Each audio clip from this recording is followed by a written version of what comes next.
Hello and welcome student आज हम unit second का सब यूनिट फिफ्थ शुरू करने वाले हैं, जिसका नाम है linear equation with constant coefficients. तो linear equation with constant coefficient में आप लोग देखिए किस तरीके से हम लोग इसमें देखिए हम लोग नॉन होमोजीनियस इक्वेशन लेंगे, ठीक है ना। नॉन होमोजीनियस इक्वेशन आपको मैंने फर्स्ट यूनिट्स में मैंने कहा था कि इसको पेंडिंग रखो, ठीक।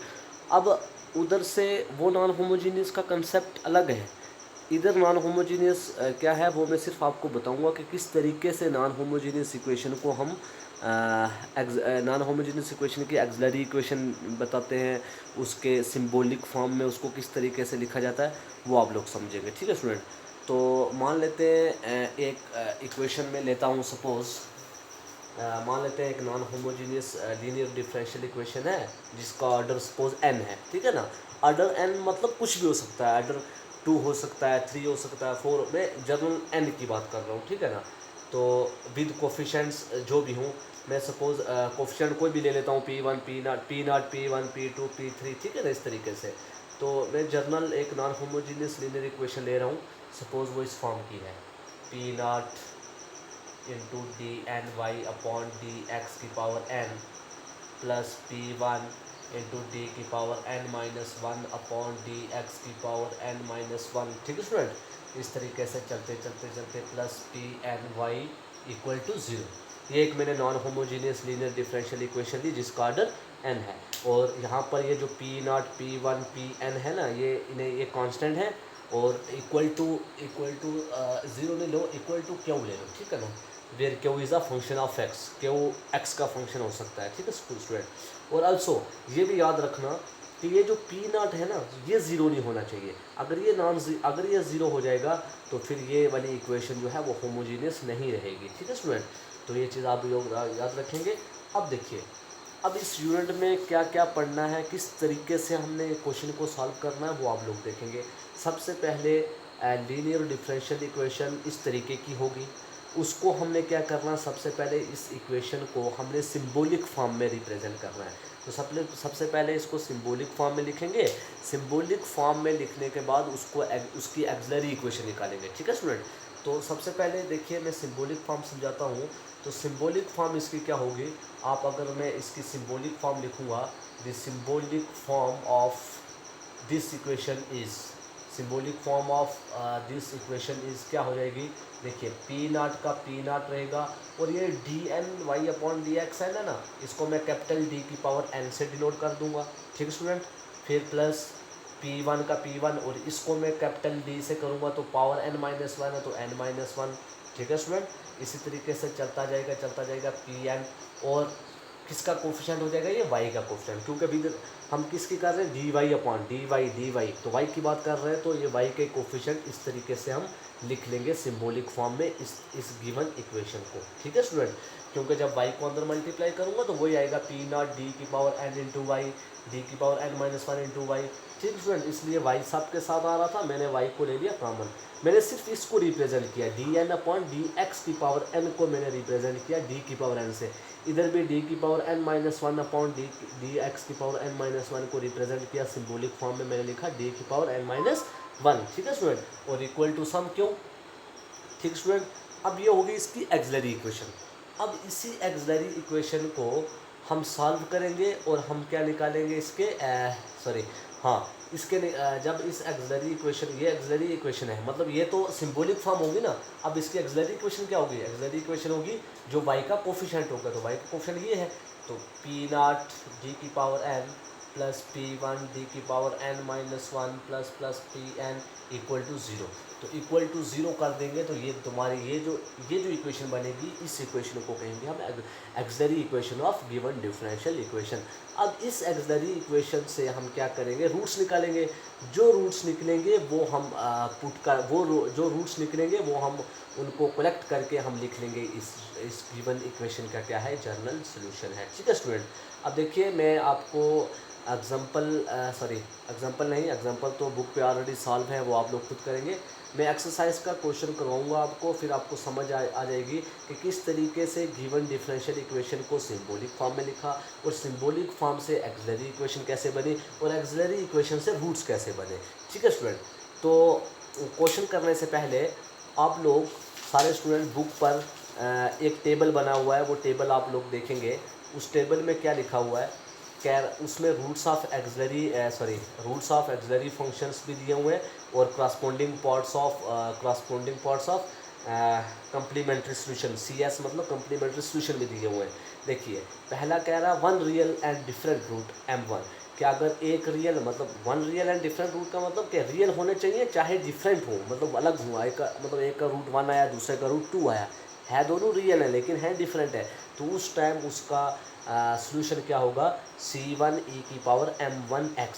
Similarly two real and equal root के लिए क्या होगा, e⁻m1x इंटू C1 + C2x। ठीक है, ये टेबल आप लोग बुक में देख लेंगे। जिसको ये टेबल समझ नहीं आएगा मुझे रिप्लाई करना आप लोग, तो आप लोगों को मैं समझा दूँगा। ठीक है, टेबल में ऑलरेडी आपको दिया हुआ टेबल, आप लोग खुद बुक से देखें, मैं टेबल को इधर लिखूंगा नहीं, मैं डायरेक्ट एक्सरसाइज से क्वेश्चन उठाता हूँ, और क्वेश्चन को किस तरीके से आप लोगों ने सॉल्व करना वो आपको मैं प्रोसेस समझाता हूँ। ठीक है स्टूडेंट, तो देखिए एक्सरसाइज का फर्स्ट क्वेश्चन। देखिए स्टूडेंट, ये है तुम्हारा क्वेश्चन नंबर 1 एक्सरसाइज 5A का। कह रहा है सॉल्व कीजिए d2y/dx2 - 4dy/dx + 3y = 0। तो देखिए स्टूडेंट, मैंने अभी आपको बताया ऑर्डर n के लिए बताया, जनरल बात की मैंने n की। अब n की जगह पर कुछ भी हो सकता है। सपोज इधर n की जगह पर क्या आ गया 2, इधर n की जगह पर क्या आया 1, इधर n कुछ नहीं है तो इधर 2 और 1 है। तो सबसे पहले हम लिखेंगे सोल्यूशन, हम लिखेंगे given differential equation is this, ठीक, ये लिख लेंगे। उसके बाद इन सिंबॉलिक फॉर्म, तो सिंबॉलिक फॉर्म इसकी क्या हो जाएगी, मैंने बोला d⁻n, तो हो जाएगी d⁻n, n की जगह पर क्या 2, तो d2 - 4 d⁻1 है तो 4d + 3 का 3, और y सब के साथ आ रहा था तो y = और क्यों की जगह पर इधर क्या है 0। ठीक है स्टूडेंट, ये बन गया इस गिवन डिफरेंशियल इक्वेशन की सिंबॉलिक फॉर्म। सबसे पहले आपने सिंबॉलिक फॉर्म लिखना है, उसके बाद एक्सिलरी इक्वेशन लिखनी है, उसके बाद एक्सिलरी इक्वेशन, वॉल्यूम कम कर लो आप अपना, उसके बाद लिखना है हमने एक्सिलरी इक्वेशन। तो therefore the auxiliary equation is, तो एक्सिलरी इक्वेशन क्या हो जाएगी, ये जो y का कोफिशिएंट होगा ना पूरा, ये = 0 हो जाएगा। तो आ जाएगा d2 - 4d + 3 = 0। ठीक है स्टूडेंट, ये चीज़ हो जाएगी। अब यहाँ से आगे आपने क्या करना है, जब एक्सिलरी इक्वेशन निकल जाएगी तो फिर क्या निकालने हैं, रूट्स निकालने हैं। तो रूट्स निकालने आप लोगों के पास बहुत सारे तरीके हैं। आप लोगों ने 10th में पढ़ा हुआ है, फैक्टराइजेशन मेथड भी पढ़ा हुआ है, और क्या नाम है उसका, फैक्टराइजेशन मेथड भी पढ़ा हुआ, और दूसरे नंबर ये क्वाड्रेटिक फार्मूला भी पढ़ा हुआ है। तो आप लोगों की मर्ज़ी है, आप लोग मिडिल टर्म स्प्लिट कीजिए। अगर कोई मिडिल टर्म स्प्लिट हो रही है तो मिडिल टर्म स्प्लिट कीजिए, अगर मिडिल टर्म स्प्लिट नहीं हो रही तो आप लोगों की मर्ज़ी है, उस पर क्वाड्रेटिक फार्मूला लगा लीजिए। तो देखिए ये क्वाड्रेटिक इक्वेशन है ना, ax² + bx + c, ये क्वाड्रेटिक इक्वेशन बन रही है। तो आप यहाँ पर डायरेक्ट क्वाड्रेटिक फार्मूला लगाओ, x = x की जगह पर d है तो d = -b + √b² - 4ac/2 है, आप वो लगा सकते हो। अगर वो नहीं लगाना चाहते आप मिडिल टर्म ब्रेक कीजिए। अब मिडिल टर्म स्प्लिट कैसे करते हैं, आपने ऐसे 2 नंबर लेने हैं जिनको मैं प्लस या माइनस करूं तो वो 4d आए, और उनको मल्टीप्लाई करूं तो 3 आए। तो ऐसे कौन से हैं भाई, 3 और 1, 3 1 और 3 होता है, और 3 और 1 4 होते हैं, लेकिन माइनस के 4 हैं। तो मैं इसको ऐसे लिख सकता हूँ ना भाई, d² - 3d - d, ऐसे लिख सकता हूँ ना, क्योंकि माइनस के 3d माइनस का 1d कितने होते हैं, माइनस के 4d, तो माइनस के 3 × 1 कितना होता है, 3 होता है, तो +3 = 0 लिख सकता हूँ मैं इसको। यहाँ तक कोई परेशानी वाली बात नहीं है।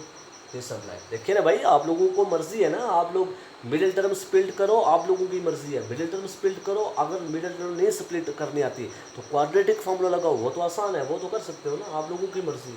अब देखिए यहाँ पर देखिए d इधर भी है इधर भी है, अगर मैं d ले लूँ कॉमन तो अंदर क्या बचेगा, d - 3। ठीक है स्टूडेंट, क्योंकि d बाहर ले लिया तो d² था, एक d -3d था तो d/3 माइनस, यहाँ से अगर मैं d कॉमन ले लूँ, या 1 मिनट 1 कॉमन ले लूँ, अगर -1 बाहर ले लूँ तो अंदर क्या बचेगा, d और प्लस का 3 प्लस का मतलब माइनस बाहर है तो -3 हो जाएगा इक्वल टू 0। ठीक है स्टूडेंट, यहाँ तक किसी को कोई परेशानी नहीं। तो देखिए उसके बाद देखिए दिस सम्प्लाइज, अब यहाँ से देखिए d-3 इधर भी है, d-3 इधर भी है, कॉमन आ जाएगा तो बचेगा क्या, d-1, एक आ गया d-1 और इनटू d-3। ठीक है स्टूडेंट, d-3 इक्वल टू 0। अब दो चीज़ प्रोडक्ट में है, अब आइदर या तो ये 0 है या ये 0 है, तो हम लिखेंगे आइदर d-1 इक्वल टू 0 है या d-3 इक्वल टू 0 है। अगर d-1 इक्वल टू 0 है तो d की वैल्यू क्या आएगी 1, अगर d-3 इक्वल टू 0 तो d की वैल्यू क्या आएगी 3। तो this supplies d equal to 1 और 3। अब देखिए दो रियल वैल्यूज़ आई लेकिन दोनों की दोनों क्या हैं, डिफरेंट हैं। तो इसके लिए आपको बुक पे टेबल बना हुआ है कि जब दो रियल वैल्यू हो और डिफरेंट हो तो उसके लिए क्या करस्पॉन्डिंग मतलब कंप्लीमेंट्री सोल्यूशन उसके लिए क्या होता है, C1 e की power m1x plus C2 e की पावर m2x। ठीक है स्टूडेंट, ये होता है। तो हम लिखेंगे देयरफॉर करस्पॉन्डिंग सॉल्यूशन इज, तो करस्पॉन्डिंग सॉल्यूशन क्या हो जाएगा, y इक्वल टू, क्योंकि y की बात कर रहे हैं तो y equal to C1 e की पावर m1x, तो m1 की जगह पर क्या आया 1, तो C1 e की power x plus C2 e की पावर m2x, तो m2 की जगह क्या है 3, तो 3x। तो it means this is the solution of given differential equation. I hope आपको समझ आया होगा। आपने सिर्फ याद रखना है कि जब दो रियल वैल्यू आए और वो डिफरेंट हो तो उसके लिए आपको C1 e की पावर m1x, m1 और m2 क्या है, these are the roots of given differential equation. तो रूट्स बने ना 1 और 3, तो m1 की जगह पर 1 और m2 की जगह पर 3, तो m1x मतलब e की पावर m1 की जगह पर x प्लस C2 m2 की जगह पर 3, तो 3x। ठीक है स्टूडेंट, तो these are the solution of given differential equation. I hope आपको ये समझ आ गया होगा। ठीक है स्टूडेंट, अब मैं इसी एक्सरसाइज के दूसरा, तीसरा, fourth, fifth, sixth question as usual, कोई परेशानी वाली बात नहीं, आप लोग खुद करेंगे। क्वेश्चन नंबर 7 जो है वो थोड़ा हट के है। क्वेश्चन नंबर 7 मैं खुद करवाता हूँ आपको। देखिए क्वेश्चन नंबर 7 को किस तरीके से एवेलुएट करते हैं। 6 क्वेश्चन तक आपको इसी तरीके से करने जिस तरीके से मैंने ये क्वेश्चन करवाया। ठीक है ना स्टूडेंट, बिल्कुल आपने क्या करना है, पहले गिवन डिफरेंशियल इक्वेशन होगी उसको आप सिंबॉलिक फॉर्म में लिखो। सिंबॉलिक फॉर्म में लिखने के बाद उसकी एक्सिलरी इक्वेशन बनाएंगे। एक्सिलरी इक्वेशन बनाने के बाद उसके रूट्स लिखेंगे। जो रूट्स निकलेंगे वो तुम्हारी corresponding equation according to the table of जो बुक में दिया हुआ टेबल, वो टेबल देख लें, उस टेबल के मुताबिक आप इसकी करस्पॉन्डिंग सॉल्यूशन लिख लेंगे। ठीक है स्टूडेंट, तो क्वेश्चन नंबर 7 देखिए क्या होता है। देखिए स्टूडेंट, ये है क्वेश्चन नंबर 7। कह रहा सॉल्व कीजिए y triple dash minus 6y double dash minus 11y dash minus 6y dash. अब ये ट्रिपल डैश का मतलब क्या है, मतलब डेरिवेटिव, थर्ड डेरिवेटिव है। ठीक है ना, मतलब जैसे d3/dx, d3y/dx3, इसका मतलब ये है। ठीक है, 3 बार, मतलब डबल डेरिवेटिव भी नहीं, मतलब एक बार डेरिवेटिव, उसके बाद डबल डेरिवेटिव, उसके बाद ट्रिपल डेरिवेटिव। ट्रिपल डेरिवेटिव को y ट्रिपल डैश से लिख रहा है और डबल डेरिवेटिव को y डबल डैश से लिख रहा है और सिंगल डेरिवेटिव को y डैश से लिख रहा है। ठीक है स्टूडेंट, इसमें कोई परेशानी वाली बात नहीं। तो कह रहा है इसको सॉल्व कीजिए। तो देखिए स्टूडेंट, मैं लिखूँगा गिवन डिफरेंशियल इक्वेशन ये है, तो इन सिंबॉलिक फॉर्म में इसको क्या लिखेंगे, d की पावर 3, क्योंकि n की जगह पर इधर क्या है 3 है ना, थर्ड डिग्री है, तो d3 माइनस 6d स्क्वेयर, क्योंकि डबल डैश है, square plus 11d minus 6 into Y equal to 0। ये तुम्हारी बन जाएगी सिंबॉलिक फॉर्म में। जो गिवन डिफरेंशियल इक्वेशन थी उसको सिंबॉलिक फॉर्म में मैंने ऐसे लिख लिया। ठीक स्टूडेंट, उसके बाद हम इसके क्या करते हैं, एक्सिलरी इक्वेशन निकालते हैं। तो एक्सिलरी इक्वेशन कौन सी होती है, जो y का कोफिशिएंट होता है, तो y का कोफिशिएंट ये वाला है, तो ये एक्सिलरी इक्वेशन हो जाएगी। तो मैं लिखूँगा therefore the auxiliary equation is, तो एक्सिलरी इक्वेशन हो जाएगी d3 minus 6d square plus 11d minus 6 equal to 0। ठीक है स्टूडेंट, इक्वल टू 0। अब देखिए, अब जब भी कभी इस तरीके की आ जाए g की पावर 3 मतलब प्लस 6, अगर क्वाड्रेटिक होता तो मैंने आपको तरीका बताया कि या तो मिडिल टर्म स्प्लिट कीजिए या उस पर क्वाड्रेटिक फार्मूला लगाइए, ठीक है। लेकिन जहाँ पर पावर 3 आ जाए तो वहाँ पर करने का क्या तरीका है, वहाँ पर देखिए आपने पॉलिनोमियल तो पढ़ा है ना 10th में, तो पॉलिनोमियल में डिवाइड किया जाता है।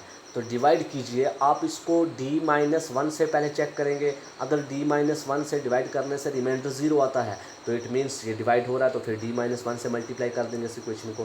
तो अगर d+1 से हो रहा है तो अगर -1 से नहीं हो रहा तो प्लस से चेक कीजिए, अगर +1 से नहीं हो रहा तो फिर -2 से चेक कीजिए, फिर -2 से नहीं हो रहा तो +2 से चेक कीजिए, ठीक है ना। इस तरीके से हम इसको चेक करके सॉल्व कर सकते हैं। तो दिस सिंप्लाइज, मैं इस इक्वेशन को ऐसे लिख सकता हूँ d-1 इंटू d² -5d + 6 = 0 लिख सकता हूँ ऐसे में। क्यों? क्योंकि जब d को अंदर मल्टीप्लाई करूँगा फिर -1 को अंदर मल्टीप्लाई करूँगा तो यही चीज़ आएगी। क्यों? मैंने ये बाई पॉलिनोमियल से किया, ठीक है ना। पॉलिनोमियल से मैंने क्या किया, इस इक्वेशन को, इस पूरी d³ इसको मैंने d-1 के साथ डिवाइड किया तो रिमाइंडर क्या आ रहा था, 0 आ रहा था। तो इट मीन्स जो डिवाइज़र था वो इनटू कोशेंट जो निकला वो उसको मल्टीप्लाई करने के बाद ये चीज़ आपके पास ये रिजल्ट आता था, ठीक है स्टूडेंट। तो इस तरीके से आप लोग जब भी कभी पावर 3 आए तो उसको स्प्लिट करने के लिए आप लोग डिवाइड कर सकते हैं, ठीक है। बिल्कुल आसान तरीका। ये जब सॉरी एक आपने एक चीज़ पढ़ी होगी एजिम्टोट, फर्स्ट ईयर में शायद पढ़ा होगा एजिम्टोट के बारे में। तो एजिम्टोट जो है ना, एजिम्टोट भी ऐसे इसी तरीके से निकाले जाते हैं, ठीक है। तो बस यही वही कुछ है।